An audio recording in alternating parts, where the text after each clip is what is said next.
ശ്രീനാഥ് ചന്ദ്രൻ, മറ്റെന്ത് വിവരമാണ് നമുക്ക് ഈ കുട്ടികളെ കുറിച്ച് അറിയാൻ കഴിഞ്ഞിട്ടുള്ളത്? ഇപ്പോൾ മുംബൈയിൽ നിന്നാണ് ശ്രീനാഥ് ചന്ദ്രൻ നമുക്കൊപ്പം ചേരുന്നത്. പറയൂ ശ്രീനാഥ്. യെസ്, കടയുടമയുടെ ഭാര്യയായിരുന്നു ഈ സമയത്ത് ഇവിടെ ഉണ്ടായിരുന്നു എന്നാണ് മനസ്സിലാക്കുന്നത്. അവരുമായി നമ്മൾ സംസാരിച്ചു. അവർ പറയുന്നത് ഈ കുട്ടികളുടെ കൈവശം 500-ന്റെ കുറേ നോട്ടുകൾ ഉണ്ടായിരുന്നു എന്നതാണ്. ഏതാണ്ട് 5000 രൂപയ്ക്ക് മുകളിൽ ഈ സലൂണിൽ ഇവർ ചെലവാക്കുകയും ചെയ്തിട്ടുണ്ട്. മാത്രമല്ല, എവിടെ നിന്നാണ് നിങ്ങൾ വരുന്നതെന്ന് ചോദിച്ചപ്പോൾ മഞ്ചേരി എന്ന് കുട്ടികൾ പറഞ്ഞിട്ടുണ്ട്. എന്തായിരുന്നു, നിങ്ങൾ മുംബൈക്കാരാണോ, എന്താണ് നിങ്ങളുടെ പശ്ചാത്തലം എന്ന് ചോദിച്ചപ്പോൾ ഞങ്ങൾ പൻവേലിൽ ഒരു കല്യാണത്തിന് വന്നു എന്നതാണ് ഈ കുട്ടികൾ ഈ കടയിൽ പറഞ്ഞിരിക്കുന്നത്. മാത്രമല്ല, ഇനി എങ്ങോട്ടാണ് പോകുന്നതെന്നെ കുറിച്ചൊന്നും വ്യക്തത പറഞ്ഞില്ല. പക്ഷേ പൻവേലിലേക്ക് ഇവിടെ നിന്ന് ഇനി എത്ര ദൂരമുണ്ട് എന്ന് കുട്ടികൾ ചോദിക്കുകയും ചെയ്തിട്ടുണ്ട് എന്നതാണ് നമ്മൾ മനസ്സിലാക്കുന്നത്. കുട്ടികൾ മാത്രമല്ല, ഈ സാധാരണ ഈ സലൂണിൽ എത്തുന്നവരുടെ ഫോൺ നമ്പർ എഴുതി വെക്കാറുണ്ട്, പേരും ഫോൺ നമ്പറും ഒക്കെ എഴുതി വെക്കാറുണ്ട്. പക്ഷേ ഇവിടെ കുട്ടികളോട് ആ നമ്പർ ചോദിച്ചപ്പോൾ ഞങ്ങളുടെ കയ്യിൽ ഫോണില്ല എന്നതാണ് കുട്ടികൾ പറഞ്ഞിട്ടുള്ളത്.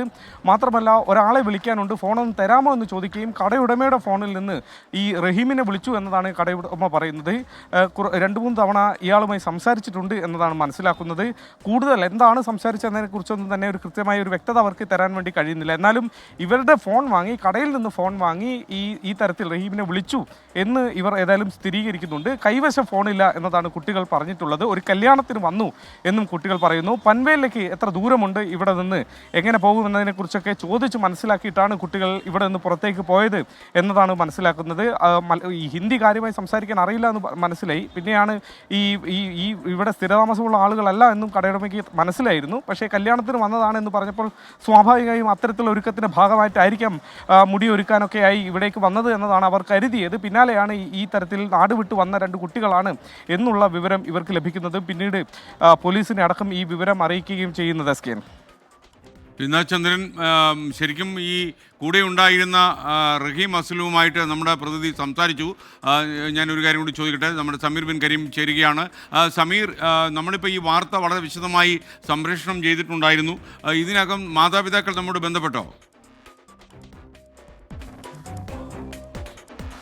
SKN ഏതാണ്ട് 7 മണി സമയത്ത് നമ്മളെ ബന്ധപ്പെട്ടിരുന്നു. ആ സമയത്ത് മുംബൈയിലാണ് ഈ പെൺകുട്ടികളൊന്നും ഈ സലൂണിൽ കയറി എന്നുള്ള വിവരം നമുക്ക് ലഭ്യമായി എന്നുള്ള കാര്യമൊക്കെ തന്നെ ഈ മാതാപിതാക്കൾ നമ്മളുമായി പങ്കുവച്ചിരുന്നു. അതിനുശേഷം നമുക്ക് നിലവിൽ ബന്ധപ്പെടാൻ കഴിഞ്ഞിട്ടില്ല എന്നുള്ളതാണ്. നമ്മൾ പ്രധാനമായും ഈ തിരച്ചിൽ നടത്തുന്നവരെയും തിരച്ചിലുമായി കേന്ദ്രീകരിച്ച ആളുകളെയുമാണ് നമ്മൾ പ്രധാനമായും ബന്ധപ്പെട്ടിരുന്നത്. പ്രത്യേകിച്ച് ഈ റഹീം അസ്ലം അടക്കമുള്ള ആളുകളെയാണ് നമ്മൾ കോൺടാക്ട് ചെയ്ത് ഇതുമായി ബന്ധപ്പെട്ട നമ്മൾ വിവരങ്ങൾ ശേഖരിച്ചു വരുന്നത്. അതിനിടയിലാണ് നമുക്ക് ഈ റഹീം അസ്ലമുമായി വിശദമായി സംസാരിക്കാൻ കഴിയുന്നതും ഈ പെൺകുട്ടികൾ അവിടെ നിന്നും പുതിയ സെക്കൻഡ് ഹാൻഡ് മൊബൈൽ ഫോൺ വാങ്ങിയെന്നും പിന്നീട് ഇവരുമായി പിരിഞ്ഞ കാര്യമൊക്കെ തന്നെ നമുക്ക് വ്യക്തമാകുന്നത് ഈ റഹീം അസ്ലമുമായി സംസാരിക്കുന്ന ഒരു സമയത്താണ്. അതുകൊണ്ട് തന്നെ ഒരു വിശദമായ തിരച്ചിലിന് റഹീം അസ്ലം ഉൾപ്പെടെയുള്ളവർ ഈ സംഘത്തൊപ്പം ചേർന്നുകൊണ്ട് വിശദമായ തിരച്ചിലാണ് അവിടെ നടക്കുന്നത്.